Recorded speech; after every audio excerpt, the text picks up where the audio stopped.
Hey, friendly listener, are you enjoying the Impact Podcast? Then give us a thumbs up and leave a 5-star review on iTunes, Spotify, Google Play, or wherever you listen to your favorite podcasts. This edition of the Impact Podcast is brought to you by ERI.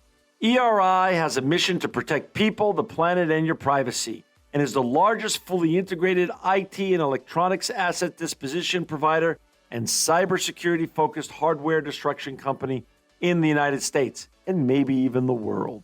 For more information on how ERI can help your business properly dispose of outdated electronic hardware devices, please visit eridirect.com. This episode of the Impact Podcast is brought to you by Closed Loop Partners. Closed Loop Partners is a leading circular economy investor in the United States with an extensive network of Fortune 500 corporate investors, family offices, institutional investors, industry experts, and impact partners. Closed Loop's platform spans the arc of capital from venture capital to private equity, bridging gaps and fostering synergies to scale the circular economy. To find Closed Loop Partners, please go to www.closedlooppartners.com.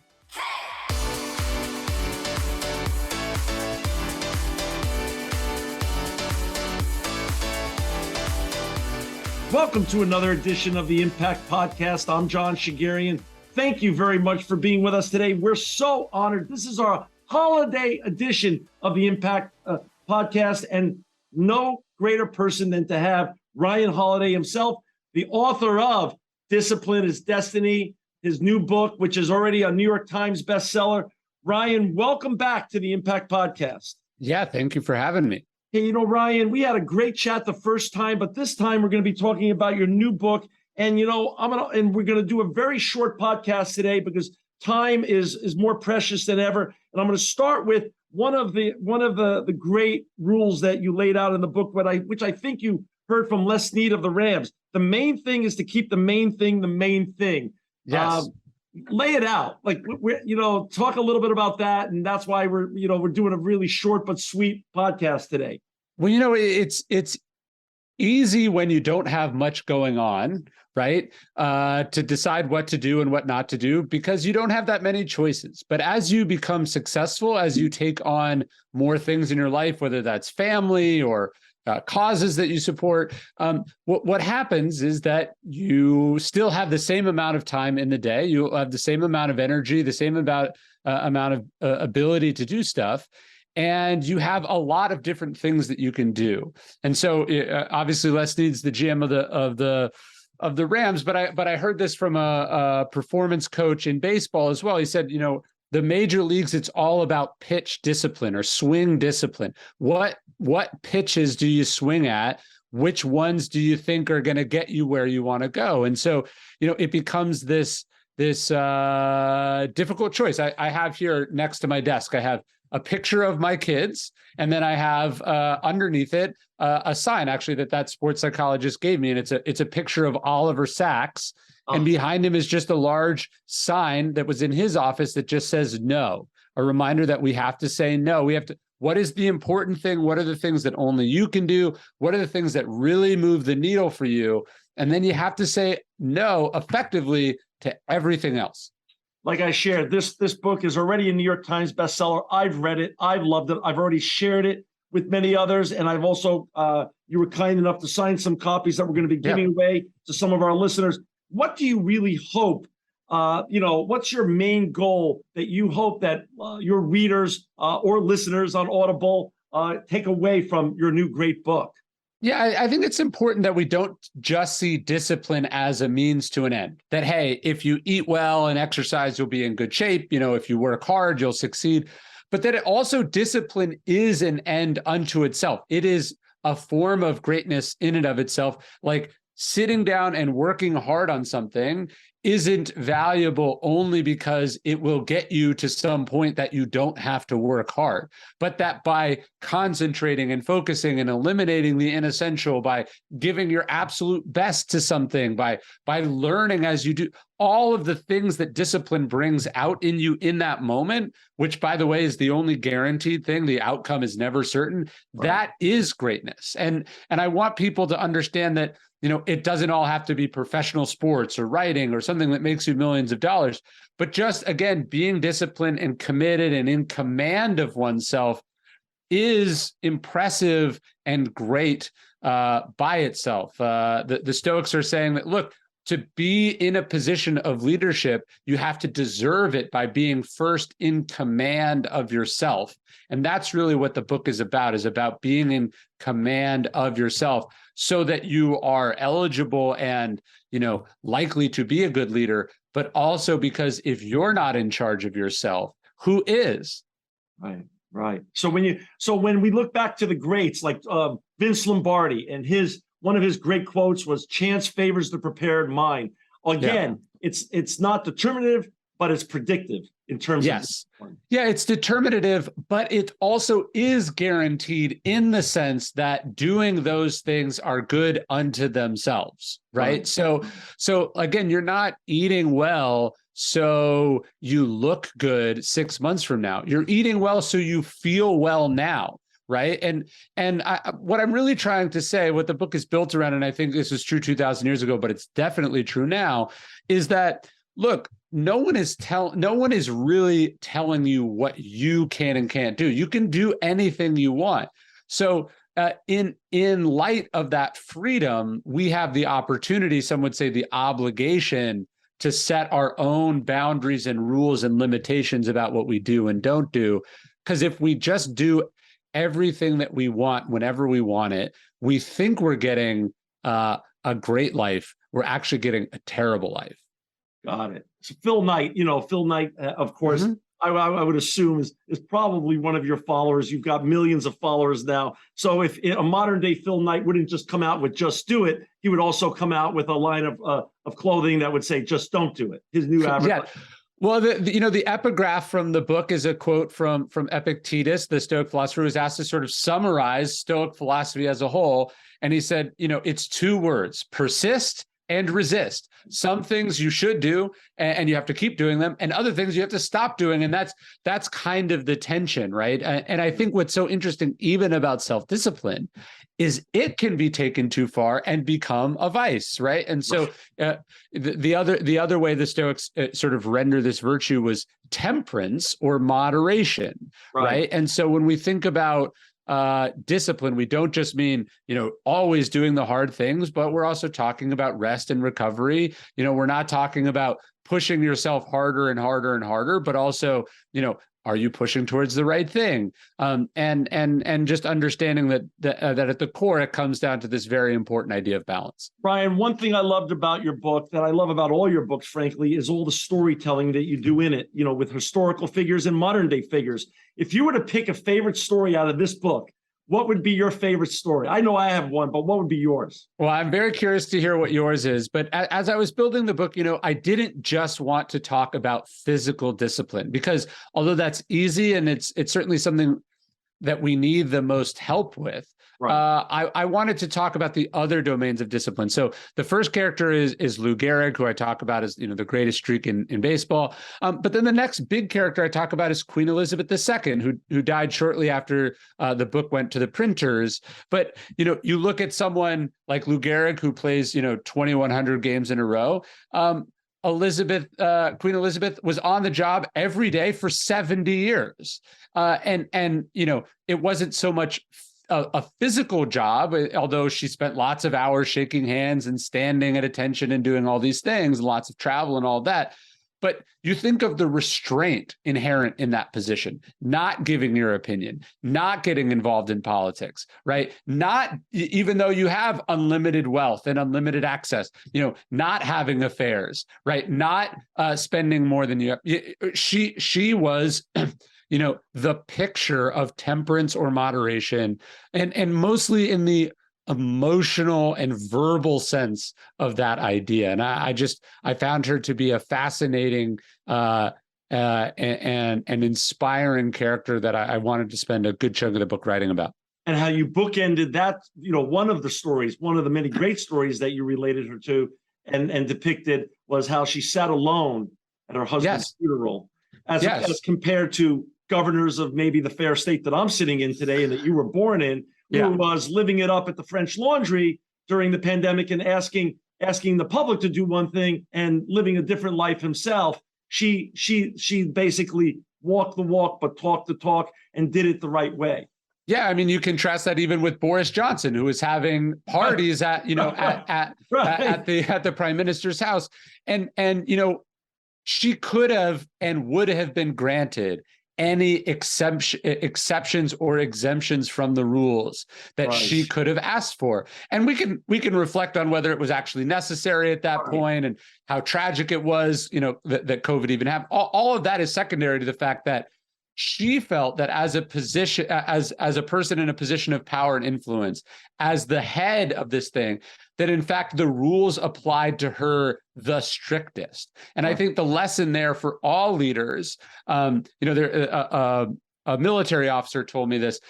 He said, there's two ways. They said we have this acronym in the military, RHP, right? Rank has privileges, right? But he said, actually, the great leaders understand it as rank has responsibilities, right? And deciding how you think about that is, to me, ultimately a matter of discipline. During the pandemic, you started the Painted Porch, the bookstore in your community of Bastrop, Texas.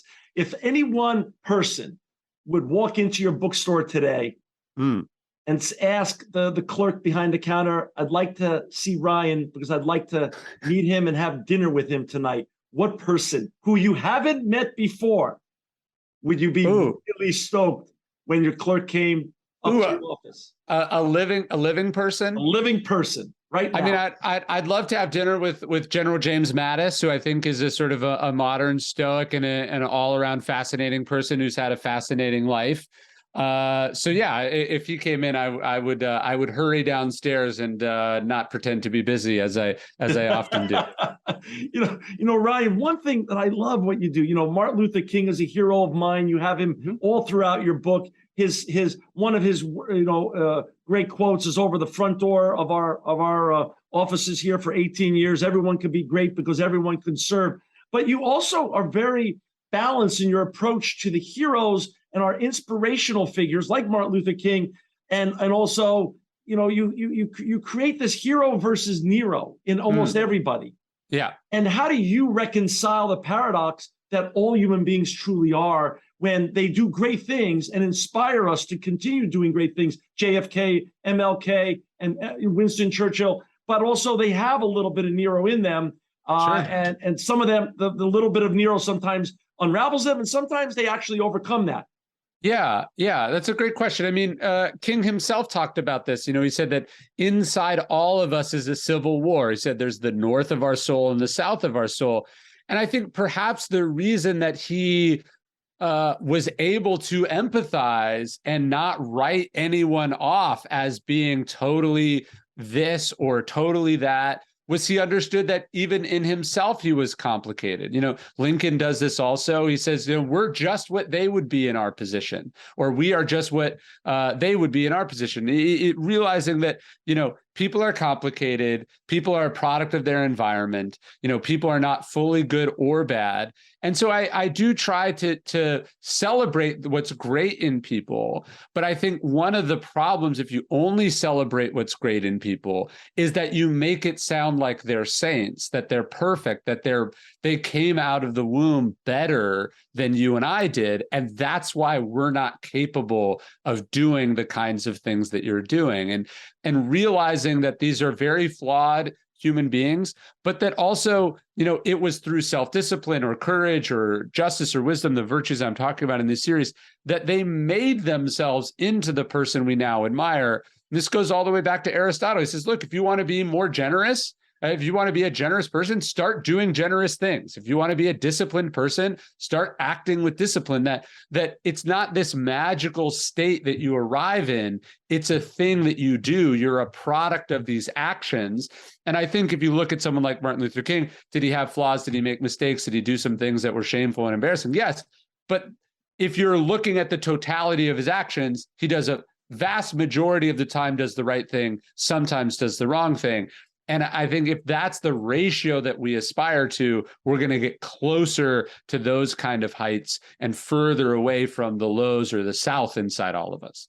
One last question, Ryan. Yeah. Timing is everything. And, of course, you and I would rather be the founders of Facebook than MySpace. Sure. It seems as though I know you had planned out these series of topics and books long ago, because you said it in our last podcast when we were talking about courage. It seems like this book on discipline is almost, the timing is perfect. It seems like there's been a massive rise in these discipline gurus when you look at the Goggins of the world and the Jocko Willicks and the Rich Rolls of the world. So, and we've had a slide in society and culturally speaking in terms of the icons that we're so used to believing in, business Sure. icons. Just look what's happening with FTX. Political icons. January 6th, and even media. Mm-hmm. Is your book perfectly on time? Is your timing that good? And is it just perfectly on time for really what we need right now as in society? I mean, I think you're always a product of what's happening in the world, and you try to tap into what's happening. I got some really good advice from Robert Greene, who was my mentor early on. He said, the key to a great book is to be both timely and timeless at the same time, or to find the timelessness in what is timely. So as I'm writing, this book over the last 2 years, I'm obviously influenced by what's happening in the world. I'm a product of what's happening in the world. But I'm also trying to root what we're dealing with, thinking about going through in ideas or people and places and things that, are going to continue to be relevant and have historically always been relevant. So I think for me, it's always about striking that balance. If you are only thinking about what's cool or popular or trendy right now, if you're trying to ride that wave, you're going to miss the bigger, timeless, more important ones that are coming down in the future. So I don't know how perfectly timed it is. It certainly has been working lately, which I'll take. But, I would be, if you asked me to choose, do I want the book to be popular right now or continue to be popular for a long period of time, I would always choose the latter, even if, I would always choose the latter. And so I try to focus on that more than I focus on timing in the sense that you're talking about. Well, Ryan, I thank you for your time today. I want to be very, very cognizant. Well, thank you. Of the time you spent. I love you. I love this coin. Amazing. This coin is on my desk. This is my office here where I'm taping this from. And this reminds me of, what's really most important every day. I've been I have a ring version that I'm wearing. Nice. Is that new? Or is that? Yeah. It's just coming out. Awesome. Well, that's a great holiday gift. This coin is a great holiday gift for our listeners, viewers. Discipline is destiny. This is a great holiday gift. To find Ryan, you can find him at dailystoic.com. Listen to his podcast. Read his daily ponderings at dailystoic.com. Also, Ryan, you're on Instagram and your YouTube viewership is like off the charts. So, So for our listeners and viewers out there, Amazon.com, or go down to the Painted Porch and buy a case of these books and give them out at the holidays like I'm doing. Ryan Holiday, I thank you for everything you've done. You have made me a better person the last 5 years since I've been following you, and you're the reason why we've enjoyed having you on the Impact Podcast. Thanks, John. I'll talk to you soon. Welcome to another edition of the Impact Podcast. My name is John Shigarian, and I'm so honored to have with us today Ryan Holiday. He is one of the best-selling authors that we have today in the United States. This is his 12th book we're going to be talking about today, Courage is Calling. Ryan, welcome to the Impact Podcast. Yeah, thank you for having me. I'm not only a huge fan, I read your daily Stoic, and you already have, at 34 years old, a huge body of work behind you. The obstacle is away. Ego is the enemy. Daily Stoic. Stillness is the key. 4 million plus copies. New York Times bestseller. at 34, what, before we get talking about courage, where did you grow up and how did you even like get on this journey of being this prolific writer?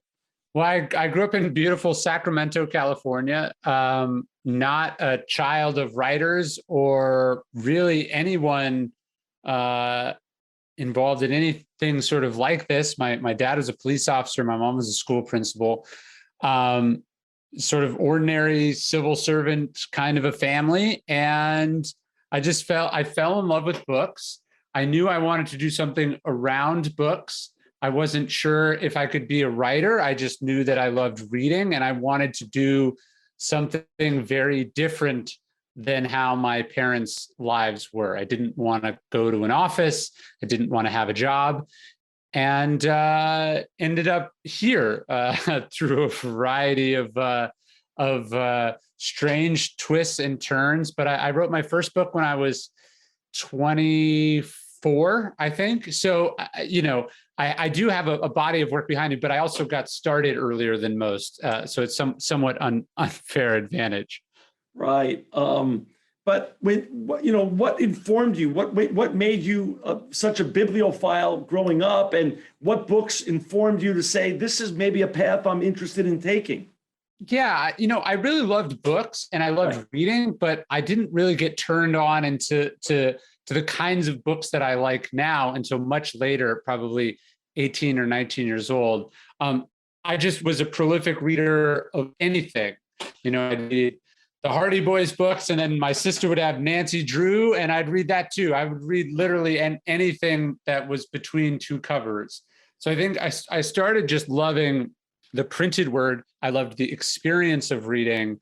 And it wasn't until a little bit later on that I really got sort of exposed to philosophy and even this sort of genre of self-help. I remember when I graduated from high school, my aunt gave me a copy of Man's Search for Meaning, which was probably the first book in this kind of genre that I guess I'm in now, that sort of exposed me to, that a book could be more than entertainment, that a book could sort of really not just teach you about a specific thing, like, a book about gardening or a book about how to use a computer, but a book about how to sort of actualize as a human being.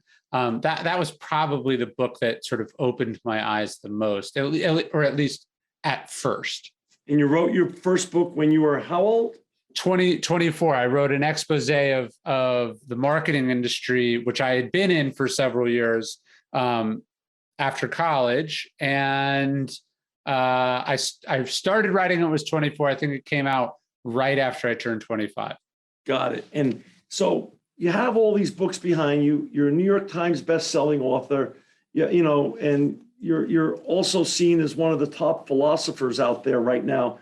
I enjoy your Daily Stoic, and for those who want to find you there, they could go to www.dailystoic.com, sign up, get Ryan's daily newsletter. It's really, really, it's so informative and actually really inspirational to get that every day.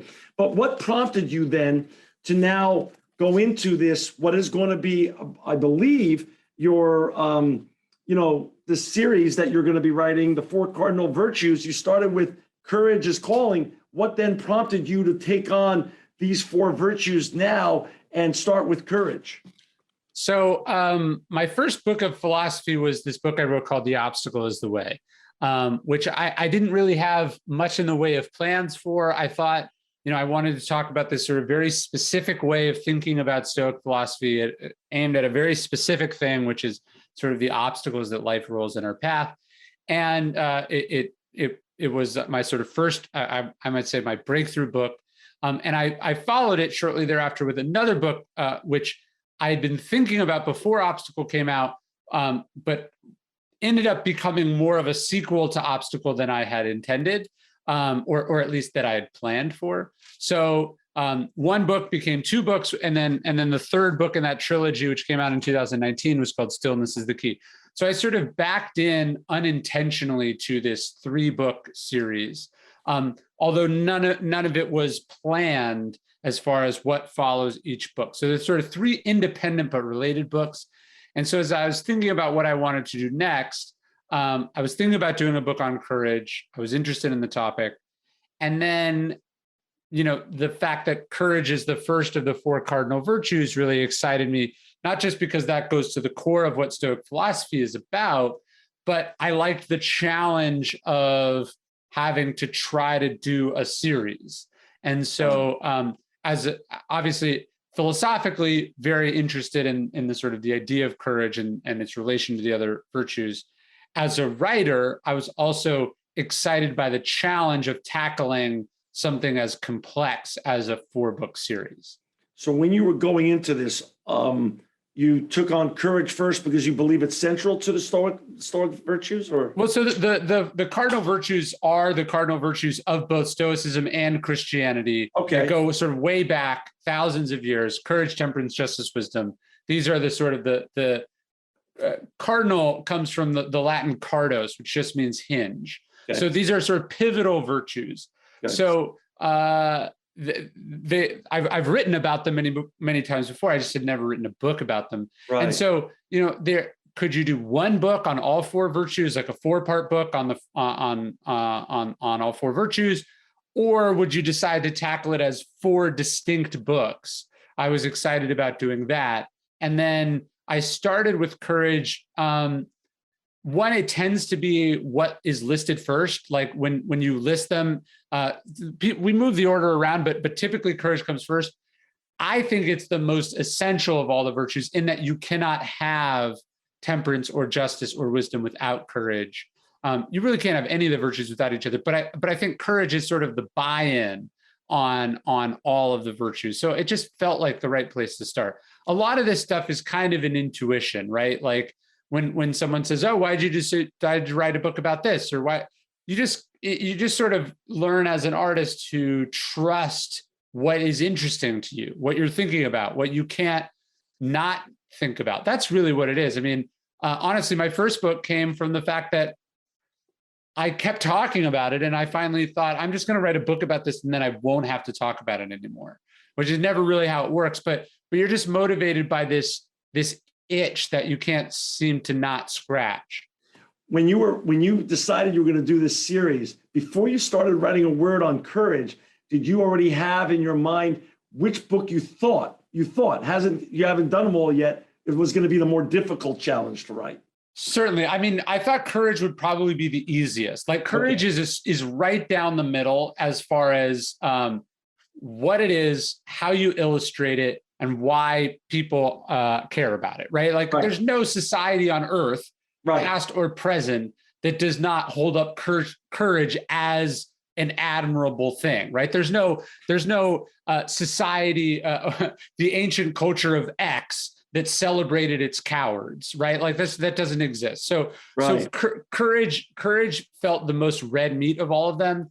I'm in the middle of the self-discipline book right now, or temperance, which is proven to be trickier than I thought, but also sort of straight down the middle. I think justice will probably be the hardest book. Yeah. One, because it veers the closest into politics, right? Okay. It's the most clearly based on a sense of right and wrong, which obviously there's a lot of disagreement about. Right. So that's probably the book that I am most intimidated by. And then the one that I have the most reservations about is the wisdom book. In that, writing a book about wisdom, all the books have this, but writing a book about wisdom, it still feels a tad presumptuous to be writing about that topic. So the wisdom book has its perils for different reasons. You know, in your book, and again, for our listeners and viewers out there, courage is calling. Fortune favors the brave. Ryan Holiday, he's with us today. This is going to be actually our Thanksgiving edition of the Impact Podcast, because I think this is really a special call to action. And Ryan, you've really written, as you could tell, a book that I've enjoyed tremendously and gotten a lot out of after my 59 years, a lot that I never even learned or even understood before. You've explained it simply and really clearly here with illustrative stories. When in the book, you talk about, you mentioned that, we prize courage maybe the most, but courage is in absolute short supply. What's your definition of courage, and what do you want your readers, listeners, to come away with from this great book? Well, the definition that I have in the book, first stipulating that we tend to see there being two types of courage, what we call moral courage and physical courage, right? Physical courage is pretty obvious. That's the courage of a soldier or a fireman or something. Moral courage is more the courage of a whistleblower or a scientist or a groundbreaking artist or something. Right. But I think what both those forms of courage share is a willingness to put one's self on the line for something or someone. So I think at the core of courage is obviously the idea of risk. If there is no risk, if the outcome is guaranteed, courage it is obviously not in play. Risk is courage is predicated on there being some form of danger, reputationally, to your actual health, whatever it is. If the company is guaranteed to succeed, it's not courageous to go start it. Right. One of my favorite things that you did in the book is you gave all these illustrative examples of courage, and you mentioned and quoted so many great people. I made a little game of it. I started writing down just like my list of everyone that you gave some great stories and quotes from. And one of my favorite stories that I relate to the times that we're living in right now is you gave you brilliantly explained the Kitty Genovese story. Mm-hmm. And Kitty Genovese, as you explained it, and the neighbor that came to her rescue, put herself on the line when no one else was doing anything, is so relatable to what we just went through in 2020 with George Floyd, and just a few weeks back on that train in Philadelphia with the woman who was brutally attacked. And it's unfortunately, as you pointed out, history will repeat itself unless we learn from those mistakes. And when you hear about or read or watch the news about those kind of recent things, do you just shake your head and just, when people say see something, say something, why not see something, do something? Sure.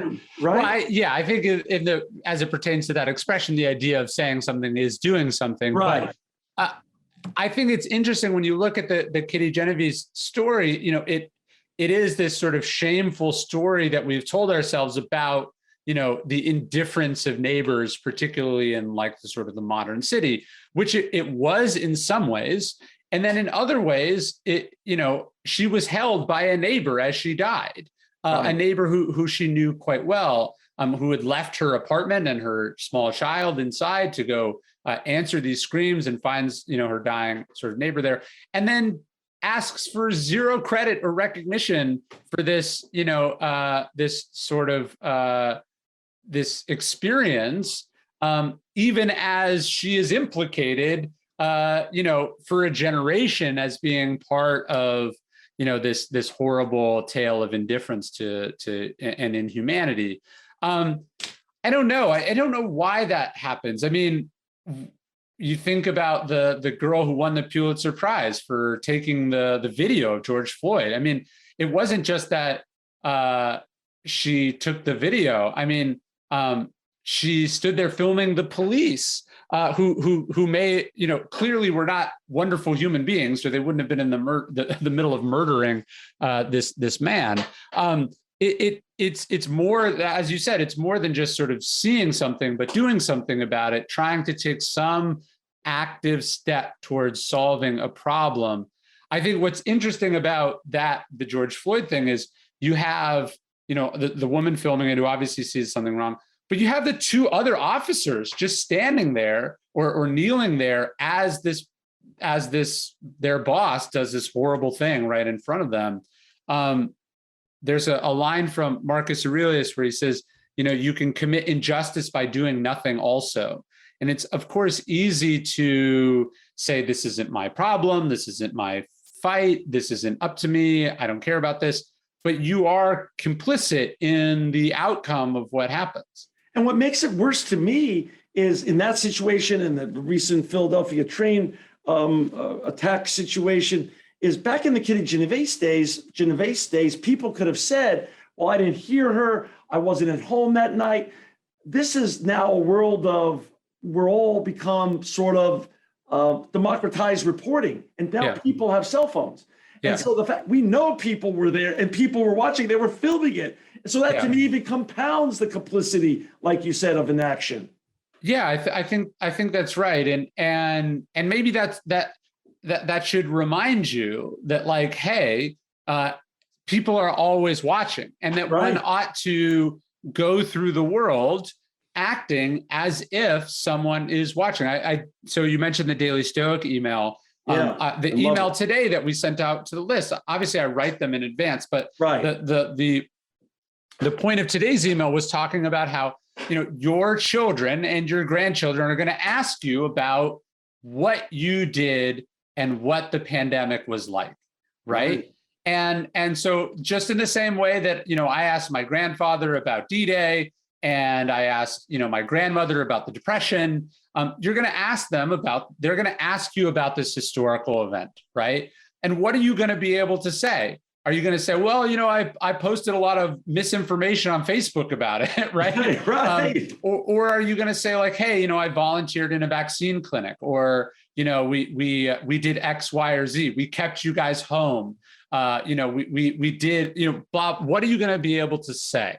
Right? Are you, when your kids ask you and you start to describe your experiences in this time, are you going to seem like you were part of the problem, or are you going to seem like you're part of the solution? And or are you going to seem sort of wildly out of touch? Like there's a famous exchange with John F. Kennedy, where John F. Kennedy sort of admits that he'd learned about the Great Depression in Harvard. Like, he was so rich and his life was so sheltered that he missed the Great Depression. And he wasn't 5, he was like 15 during the Great Depression, right? And so you're like, oh, wow, okay, so this person, like, they weren't part of the problem but they were also part of the problem, right? Like this is exactly the kind of out of touchness that probably caused the Great Depression to begin with.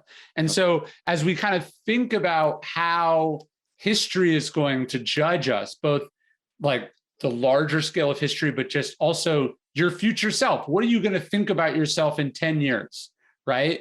Hopefully society will have progressed in 10 years. Hopefully we'll be kinder and gentler and more equitable, all these things, right? And when you look back at where you were, you're going to be like, oh, you know what I mean? I didn't do everything that I could.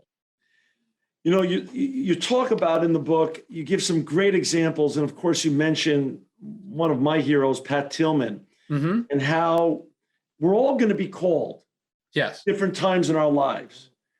But we have to be ready to answer that calling. And the calling could be, as you pointed out, and you gave so many brilliant examples throughout the book. One of the great examples was the 6-second example with our brave troops that prevented many more people from dying over in the other side of the planet. But with Pat Tillman, he answered his calling, and he said, when you get called, you can feel it. Can you explain to our listeners and readers, what do you mean by that? And how can we get better in tune with ourselves, so when we know we have to exhibit courage, we could actually get over our fear and over ourselves? So everyone gets the call, but almost everyone refuses the call, right? If you're familiar with the idea of the hero's journey, which Joseph Campbell puts forth, one of the steps in the hero's journey is the refusal of the call, right? So this is part of it, right? We have this sense, or we hear this voice, or we see this inspiration that calls us to do something. And almost invariably, we come up with reasons why we can't do it, or we can't do it right now.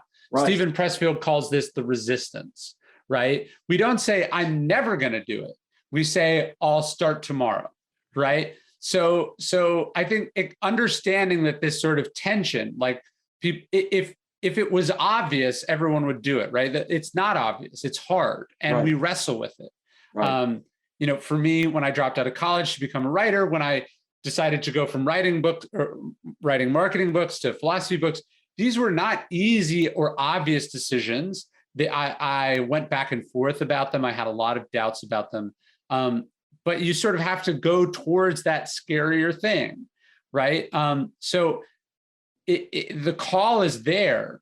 The call is usually, we're coming up on Halloween here. The call is coming from inside the house, right? But you have to answer. You have to decide to act on it. Because what would a world look like without the Pat Tillmans or the Florence Nightingales or the Winston Churchills or the Martin Luther Kings, right? Martin Luther King is just an ordinary pastor in Birmingham, in Montgomery. And, he doesn't have to get involved. There were other Black preachers in major Black churches that didn't step forward, right? And there were some that just stepped forward, but not as far as King did, right? So, and to think, I think he's 25 years old. Like he is, he's not, like we often think, you think of Thomas Jefferson or George Washington as old men, but they were in their early 20s and 30s when this happened. And so they weren't certain about it. It was scary as hell, but they proceeded anyway. They answered the call. They answered the call. You talk in the book about your own fear. And as you just pointed out, switching from a marketing guy to a philosopher, dropping out of college. I dropped out of law school. It wasn't an easy decision. Of course, the abyss is always scarier than where you are today. What do you want? When there's so many amazing quotes in this book, and as you can see, I've marked it up. But anyone who can quote both Martin Luther King and Frank Serpico in a book is someone that I'm a huge fan of. I took out so many quotes and I wrote down so many. What would be your favorite 2 or 3 quotes in the whole book that you want people to sear in their brain and keep front of their brain every day as they work through their journey? So one of the ones I love, it's often attributed to Andrew Jackson, although he probably didn't actually say it, but it's this idea that one person with courage makes a majority. So, the whole world depends on people who stood alone on a certain issue and brought other people around. Again, to go to Martin Luther King was, I think, at a 60 or so % disapproval, disfavorable opinion at the time of his death. Not even a majority of African Americans were a fan of Martin Luther King. But this is what happens when you are ahead of your time, is that you often upset people or you're hard to wrap your head around. And so the idea that it's going to require standing alone, right? And it's not always as high stakes as civil rights. It might just be, hey, this is the direction that I think my industry is going to go in. And everyone on your team might be convinced you are completely wrong.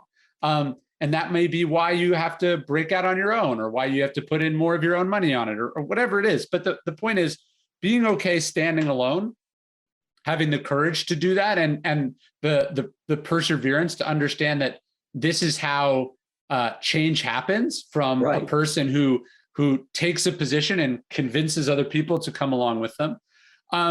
One of my favorite ones, though, and I think we're in the middle of this right now, is, although courage is rare, even amongst people who think they understand courage, we have trouble understanding what it's about. So there's a quote from the poet Lord Byron that I have towards the end of the book. He says, "'Tis the cause makes all that hallows or degrades courage in its fall." Is it courageous that Kyrie Irving is willing to risk $400,000 a game to not get vaccinated, because he's protesting vaccine mandates or whatever? I mean, it's certainly risky, right? That's certainly a scary thing to do, right? You're betting millions of dollars on a thing you believe. The problem is, when we're talking about courage as a virtue, it has to be in the pursuit of what the Stoics would call the right. So I was just gonna say, right. to courageously protect your right to be a vector of a deadly virus, is not what we're talking about when we're talking about courage. Was it courageous for Robert E. Lee to break with the country that he had served honorably for years to side with the state of Virginia? Was he courageous under fire many times? Of course, but we also understand, and this is why we're having this debate now about these statues, that there's something empty and hollow, not hollow about this courage, because it was in the pursuit of a monstrous injustice, a monstrously incorrect cause. And so when we think about the virtues, we have to understand that they're related to each other. Not only does courage have to be balanced by justice, it also has to be balanced by wisdom. So if you've courageously decided to jump off a cliff that everyone told you you're going to die when you hit the ground, this is where wisdom comes in. The wisdom to accept information and integrate it is really, really important. And so, yes, you can courageously resist vaccines as much as you want, but if the reason you're doing that is because you're also, again, to go to Kyrie Irving, a person who believes the world is flat, you're an idiot. You're not brave, right? And that's an important. And the bookend on the Kyrie Irving story to me is Muhammad Ali. He was a hero because he had the courage to push back against a war that he didn't believe in. Sure. And it turned out that history was on his side, and he lost a lot of his career because of that. Yes. And look, there's also even if he was wrong, like there were conscientious objectors in the Second World War. I think we go like, look, the cause itself was not bad, but we understand there's a sincere religious conviction behind the resistance, right? And so even if Vietnam was not a travesty or a tragedy, in Muhammad Ali, there is a sincere religious conviction that is motivating the decision that he's making, right? So it's just important to say that courage is not courage is truth telling, but if you're just rudely telling truths to hurt people's feelings, that's not what we're talking about. Right. Again, we've got Ryan Holiday with us. This is the Thanksgiving special. We all should give thanks for Ryan in his new book, Courage is Calling. Fortune favors the brave. We could all use wisdom on how to be more courageous in our lives, every one of us. Ryan, one of the things I love about the book is you talk, a lot about the Stoics, obviously, which you're a philosopher. What do you think if the Stoics were here today, they came down for just 2 days here on this planet and saw everything that was going on, what would they be intrigued about and be fascinated by, and what would they be totally turned off about what's going on right now? Well, so let's say you dropped Marcus Aurelius into 2020, right? Right. Here you have a guy who was head of state during the beginning of the decline of the Roman Empire, right? Who's also, the majority of his reign is made up of what we now refer to as the Antonine Plague, right? So I feel like he'd have looked around and, accepting some of the technology, been like, this is very familiar to me, right? He would understand. And actually, that's one of my favorite quotes in Meditations, and it certainly became more so over time, but he talks about how during a plague, he says, there's two types of plagues. He says there's the pestilence that destroys your life, and he says there's another that affects your character, right? And I think we've seen this also during the pandemic, where people who, whether they got COVID or not, also got some sort of character infection, right? That made them, sort of deeply selfish or susceptible to conspiracies, or just, when you watch a video of some lady, screaming at a supermarket clerk who asked them to put on a mask, you're like, you might not have COVID, but you're pretty sure you got something worse, right? Like you caught something. Right. And so, that Marcus was familiar with that 2,000 years ago, I find to be really interesting. Right. I do think, I said accepting the technology, I do think they would be appalled by our dependency on these devices, right? That our inability to focus for 5 minutes on the simplest of tasks. I think they would struggle to comprehend that. I mean, obviously, human beings have always struggled with attention and focus and whatever, but I think they'd look at our dependency on these devices and ask why we're doing this to ourselves. Got it.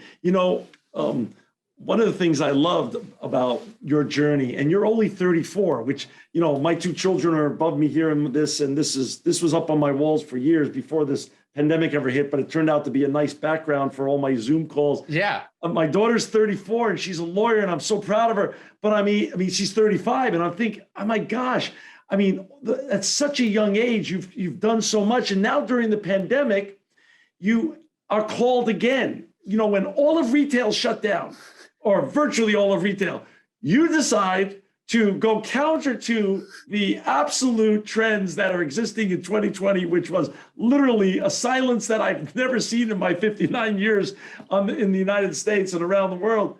And you opened up a bookstore called The Painted Porch in your hometown now, where you live in Bastrop, Texas. Explain where that calling came from, why you decided that 2020 during the pandemic was the right time to answer the call, and how's it gone since you launched this? And I've been online, I've seen the bookstore, all the photos, and it looks just gorgeous and beautiful and something out of a Norman Rockwell painting. Why? Well, so to be fair, I started before the pandemic. I just decided not to quit during the pandemic, right? I think if you had told me, I didn't decide in March that opening a bookstore would be a good idea. Fair enough. But I did stand in the empty bookstore in March and go, I can't believe we have to do this now, right? And so it was a long journey. It was an exhausting, it was an expensive and terrifying journey in many ways. But it was a really good experience. So the weird thing, I love books. You can see books behind me. I love physical books most of all. That's how I read. But now, even as an author, something like 60% of my book sales are digital, right? Either ebooks or audiobooks. Right. Obviously, I'm very grateful for that, but something about the physical experience really means something to me. And as we were looking for some office space for our company, we sort of came up with this hybrid idea of office space plus, there was a storefront involved. And so it worked out somewhat accidentally as an opportunity to do both. And it is turned out to be very cool and fun. It was harder and took longer than expected, but it's been a really cool experience. And there's something about being part of a community, doing something in the real world. I can hear right now, like little kids running around, right, excited. There's just something I love about that. Hey, listen, I love it. I grew up in New York City, and one of my favorite places of peace and enjoyment was Fifth Avenue and 18th Street, the big Barnes and Noble, their flagship store. So opening up a bookstore sounds wonderful. Just during a pandemic, maybe not so much, but how's it? It was not the best business decision, but it's been a fun personal experience, to say the least. Talking about personal experiences, you're married with two boys. Yes. And I know you take that seriously. I've read what you've written about fatherhood and being a husband. And I know you don't. I know you really lean into it. How do you find time, given how busy you are, how much you love to read? And also you're already writing the second of this 4 series, the book on temperance. Where do you find time to get into your flow and actually still continue to be at the peak of your abilities? I mean, it's kind of an unfair profession. I mean, like if I was a professional baseball player, I would be away a lot more. Right. I would be dependent on one of the benefits, and probably why I chose it, but you're sort of a lone wolf as a writer as far as doing your actual thing. And so you're able to kind of squeeze it into different pockets. But, I'm a big creature of habit. Part of the reason we did the bookstore, part of the reason we live where we live was kind of setting up a system to optimize for those things that allowed all of them to be possible. If I had a 90-minute commute, or something, obviously that would eat up large chunks of the time in the day. So I've tried to sort of design my life around the things that are important to me, but it also means, saying no to sort of stuff that maybe would ordinarily be perks of the profession to a single writer my age or something, I'm not experiencing, but that hasn't been something I've particularly missed. Right. One of my favorite quotes in your book is, "The world is a narrow bridge, and the important thing is not to be afraid." Yes. Explain why you put that in the book and what that means to you and why that was so important to put that. Yeah, it's a little Hebrew prayer. There's actually a great novel called "The World is a Narrow Bridge" by a guy named Aaron Thayer, which I love as well. But to me, what the wisdom of that prayer is, it's like, when you're walking, if you've ever been on like a narrow rope bridge or something over like some canyon, it's just like, just keep walking. Don't look down. Don't look over the edge. Don't stop. Don't look behind you. True. Just get across the bridge, right? And any of those other things, as tempting as they might be, are very dangerous, right? Because you slow down, you lose your heart to continue, suddenly get really nervous, right? You just got to get across. Got it. And in a lot of your writings that I've read before even Courage is Calling, you talk about the Stoics' virtue of controlling their response, how we can all learn to be better at controlling our response. What do you want people to learn when you write about controlling their response, and how the Stoics held that in high esteem, and how we can all get better at practicing that and actually exhibiting that kind of behavior? Well, I think, look, at the core of Stoicism is the idea that we don't control what happens, we control how we respond. That's life, right? Right. And so I think if you think about it just as a resource allocation issue, are you going to spend time on the things you don't control, or are you going to put all that energy towards the parts of it that you do control? So I think a Stoic just tries to say, what part of this is up to me? What can I do? Where can I move the ball forward? And I'm not saying I'm perfect at it. On the contrary, I just know, like, sometimes you get all worked up at something and you're like, well, what am I really saying here? And what you're really saying is, I wish that it hadn't happened this way, right? But it did. And so are you going to spend time litigating that, or are you going to focus on what comes after? Yeah, you made a point in the book where you said, or in your book or somewhere else when I read one of your passages, where you said, rarely do you ever feel excited, or do you look back favorably on a time where you got mad or got exploded at somebody or something? Sure. It's not fun to look back at those moments. Yeah. I mean, I don't think I've ever lost my temper and then been proud of myself after. Right. Are there certain moments where I'm glad I stood up for myself? Yeah. But even in those moments, I say, I wish I'd done that without saying X, Y, or Z. Right. You get to meet a lot of people, like you said, because of your, over 4 million copies you've sold, Ryan. You're a New York Times bestseller many times over. Athletes, entertainers, and so many leaders, military leaders around the world read your books. So you have great access to so many people. What I'd love to know is if tonight and tomorrow night you had two chances at dinner. One tonight with someone who is still living, not a family member. Sure. Go to dinner with somebody, and tomorrow night with someone who's passed. Anyone who's passed. Who would be your two favorite people to have dinner with, past and still alive? Yeah, I mean, I'd love to meet General Mattis, who I'm a big fan of, and I know a little bit, but we've never met in person. So if I had to pick a living, maybe I'd go there. And then I feel like I would lose my Stoic credentials if I didn't choose Marcus Aurelius. But if I had to pick, let's say you're limiting it to an American, I think Lincoln probably. Could be anyone. No, it's not American. No, I'm just saying. So I can choose two. I'd say Marcus Aurelius number one. You got a bonus one in there. Yes, I see what you did. Exactly. Okay. You limited. You self-limited it. I got it. And again, Courage is Calling. You can buy this book not only at the Painted Porch, but at Barnes & Noble, Amazon, and every other place you could buy, great books. This is just really one of the favorite books that I've read in 10 years. You can see how much I've marked it up.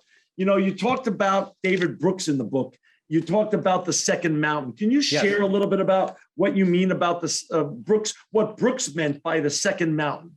Yeah, the second mountain is, he says, sort of once you climb to the top of the first mountain, that's your career success. What is the second mountain for you? What do you sort of giving back? What is the other thing that you're doing? He has a great book, by that title. I think it's up there. Anyways, I'm going to talk about that more probably in the Justice book. But to me, the second mountain, the bookstore was part of the second mountain, right? Was like, hey, right. I've had this success. This is a thing I'm good at. What is a cool thing I could do in a place that I live? What's another project to tackle that might not be as financially lucrative, but might be richer in meaning or purpose? And it's certainly been that. So I think the second mountain is sort of what is it that you are doing after you have achieved the thing that you wanted most in the world? Got it. And, I love that you talk about well, first of all, you share some stories that I've never heard. I mean, I love the story that you shared. And if you want to just hit the high notes on it, I think it would be fun for our listeners and viewers on the relationship between Martin Luther King and Richard Nixon, which I had never read that or heard that anywhere, and the relationship between JFK and Martin Luther King and how two phone calls could have probably turned that whole election. Yeah, so Nixon and King were actually friends because Nixon was in charge of Eisenhower's civil rights platform. And so they met each other many, many times. And then, Kennedy did not really know King until the 1960 election. And King is arrested in Georgia on these sort of trumped up charges. And there's a real concern that he's either going to do a long prison sentence or he's going to mysteriously disappear while in police custody, right? He's going to be murdered or lynched. Right. And so Coretta Scott King, who's pregnant, I think with her third child at the time, calls both campaigns and says, you guys got to do something. You can't let my husband die. Both parties had some civil rights, planks in their campaign. And so Nixon decides not to get involved. He doesn't want to be seen as grandstanding. He wants to wait until after the election. He also doesn't want to lose some of the Southern vote. It's a sort of razor thin there anyway. He doesn't want to lose the Southern vote. So he doesn't get involved. And Kennedy, on the other hand, decides mostly at the prompting of his brother-in-law, Sergeant Shriver, to place a phone call, one to Coretta Scott King, and then he and his brother both call the judge in Georgia, and they ultimately sort of apply enough pressure that King is released. And Martin Luther King, when he gets out of jail, he's like stunned. He would have sworn that it would have been Nixon who would have helped him, not Kennedy, who's a Democrat, who is more dependent on Southern Democratic support, right? And so he's just puts out there what happened. And he changed. He'd been planning to vote for Nixon, and he changes his mind. And I think Kennedy goes on to win the presidential election by like 30,000 votes across 3 states, almost entirely, people think, due to the swing in the black vote, due to this 2 phone calls that he makes. And so I think it's an important example of how a single but 30-second burst of courage can change one's life. And conversely, that a momentary lapse of courage, right, a moment of cowardice can change your life for the negative as well, right? Like Nixon doesn't get involved because he doesn't want to hurt his reelection prospects and ends up costing himself the election. So, when we have these moments when our conscience is telling us what to do, when we feel that pit in our stomach, you just got to do it. You got to answer the call. Yes. I love you're very self-reflective, Ryan, and you put in I really enjoyed the afterword. I have to tell you, the afterword was really interesting to me. I never heard that story, never read all that. I had just seen the business side of that story, never understood the underpinnings. It's the American Apparel, your involvement with American Apparel, and as you said, you've already pointed out during this interview and other places, complicity is just as bad as anything. Sure. So, but I love when you write about yourself, like 34 mistakes on the way to 34 years old. Is that Do you enjoy the process of being so self-reflective and unvarnished? Is it a cathartic experience for you, or do you find it's informative to the platform that you've created, or is it a duality of both? I think it's both. I mean, I do think as far as counter programming goes, most people celebrate their successes and show a very selected picture of sort of who they are and how things are going. Yeah. And I certainly understand this for branding purposes, but it's also kind of boring, right? Because everything's positive, everything's going well, nothing feels particularly real. So I do try to sort of consciously make an effort to sort of show how things actually are. And I think people appreciate that. But I also feel like, it's just really easy to buy into your own crap, right? And so I try to sort of consciously look at things like I did in this story. I could have told some sort of narrative that presented myself as a particularly courageous person, or I could have shown all the things, but I don't know, it just didn't feel right. I talked earlier about intuition. There was just a part of me that said, the best way to wrap up this book would be with a story of cowardice or a failure of courage, as opposed to, somehow trying to coast or ride on the coattails of these people whose stories you've just told. So it just felt right. And I certainly benefited from the experience of reflecting on it as well. But part of it also it just felt like the honest thing to do. Before I let you go today, Ryan, I want to talk about two fascinating shows that really hit it big during this pandemic. One was The Last Dance with Michael Jordan, the 10-part series. Right. In the episode, I believe it was episode 8, at the last part of it, the last 4 or 5 minutes, it was the only time he got emotional during the whole interview. And he had a quote, and this is when he literally started breaking. And it's rare to see him break. He said at the end of episode 8, leadership has a price and winning has a price. If we replace the words leadership and winning with the words courage, do you find that analogy is absolutely spot on? Yeah. I mean, like when you look at whistleblowers, I had what's his name? Who's the whistleblower? I had Lieutenant Colonel Vindman on my podcast, the White House whistleblower. You look at what that decision cost that guy. It cost him, not only him, his military career, but it cost his brother his career as well. So these things don't come for free, right? They come at a cost. And I think that's right. But that's what makes it so impressive. Again, if it was free, if it was easy, everyone would do it. And there'd be a lot more Michael Jordans, and thus there'd be no Michael Jordans. We all grew up, especially during this pandemic.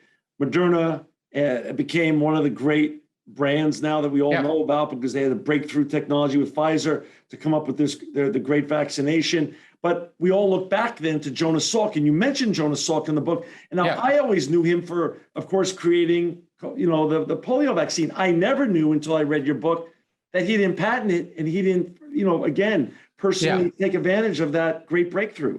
Well, there's another woman. Her name is Dr. Katerine Carrico, and she had been working on mRNA research for like 30 years. She came to America as an immigrant from Hungary with $900 in her pocket. She never made more than $60,000 a year. She constantly had to fight for funding. She was constantly having to fight for her job. Everyone thought this was this sort of scientific dead end. And then lo and behold, 2020 comes around, and suddenly it's the ticket, and it's the invention, of a lifetime, or the breakthrough of a lifetime. And so, look, we need it. That wasn't easy for her, right? And I'm sure it took a lot out of her, and I'm sure it took a lot out of her family. But we need people like that. And where would we be without people like that, right? It's almost unfathomable. So my last question for today, and then I'm going to leave you, of course, because you've been so generous, is about the new hero of the world, Ted Lasso. Yes. So Jason Sudeikis, he was being interviewed the other day, and they said, "Listen, how did you come up with such an amazing idea to execute into this series when your life was sort of falling apart. You and your wife had split. You were separated from your children and stuff. And he talked about it. He said, listen, you have a choice. And you talk about this choice in the book. He said, you have a choice. You could either become, when the world crushes you, and it's going to crush you, all of us are going to somewhere, somehow get knocked down or beat up or crushed.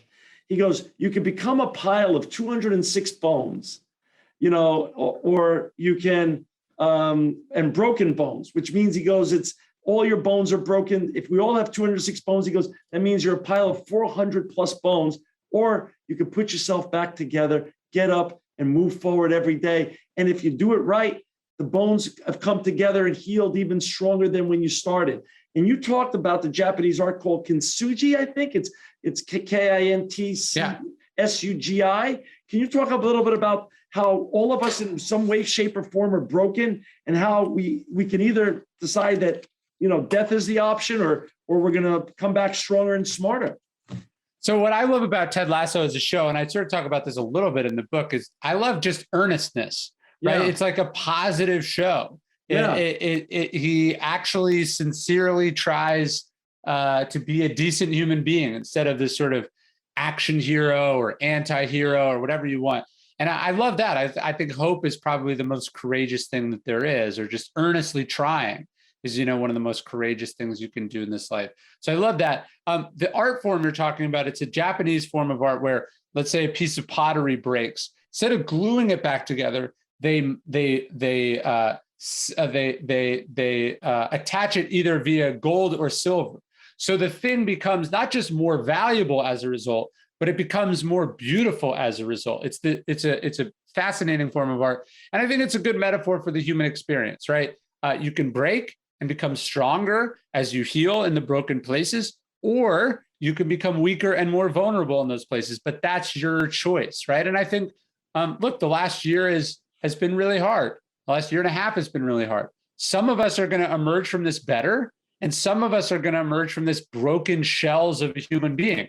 You look at again, you look at some of the ways that people behave now, the things they say, you understand where it comes from. It's been a rough year and a half. But, the choice is, are we going to be made better, more kind, more loving, more connected, more appreciative, more generous as a result of what's happened? Or are we going to become bitter and angry and aggressive and antisocial as a result of what's happened? That's ultimately, to go back to the question about what do you control, that choice is on you. You didn't choose what happened the last year and a half. No one would have chosen it if they did, but it did happen. And so what are you going to emerge looking like? That's the question. Got it. And that's why that's why you're here with us today on this Thanksgiving special. We want people to emerge better with more courage. Ryan, my lifelong friend since I'm 5 years old, so that's 54, 55 years now. Greg Saffer first told me about you, and he's still, of course, my good friend. And he told me about your coins. And this lovely. This coin sits underneath my speaker here. So when I do all these interviews and at my business desk, I'm always able to remember. But can you just share with our listeners why Memento Mori and you could leave life right now means so much, as something that we all should keep in mind as we move through this journey? Well, I think the point about the pandemic stands, right? Is it sort of, it put in stark relief how fragile life is, how you really can't take anything for granted, how things can change in an instant. And the Stoics wanted us never to lose sight of that, to remember that we're mortal, to remember that we're not in control, to remember that life has a definite end. Every single person who's born will die. When that is an open question, but it could be 5 minutes from now, it could be 50 years from now. But how are you going to spend that time? Who are you going to be? What decisions are you going to make while you're still, in control? Again, those are the important questions. And for our listeners and viewers who want to buy these coins, they could go to thedailystoic.com, sign up for Ryan's newsletter to buy this book. You can buy it, of course, at the Painted Porch, or you can buy it at Amazon, Barnes & Noble, and all great bookstores, both physical bookstores and online in the United States and around the world. Courage is calling. Fortune favors the brave. Ryan was kind enough to sign a bunch of copies for us. We're going to be giving them out during our Thanksgiving special. Thank you, Ryan Holiday. You are making a huge impact on this planet. You also made a huge impact on me and my family. Thank you for this time. We're really grateful for all that you're doing. John, thank you so much. Thanks, Ryan. This edition of the Impact Podcast is brought to you by Engage. Engage is a digital booking platform revolutionizing the talent booking industry. With thousands of athletes, celebrities, entrepreneurs, and business leaders, Engage is the go-to spot for booking talent for speeches, custom experiences, live streams, and much more. For more information on Engage or to book talent today, visit letsengage.com. This episode of the Impact Podcast is brought to you by CO2.com. Companies today are trying to figure out how to achieve high-quality climate credentials. CO2.com is the easy button for any business to go beyond offsetting and fund truly impactful projects across carbon, nature, and community. CO2 provides verified metrics that can be used in reporting and messaging. Have confidence in demonstrating your climate leadership. Go to CO2.com to access quality climate credentials you can trust on the road to net zero and nature positive.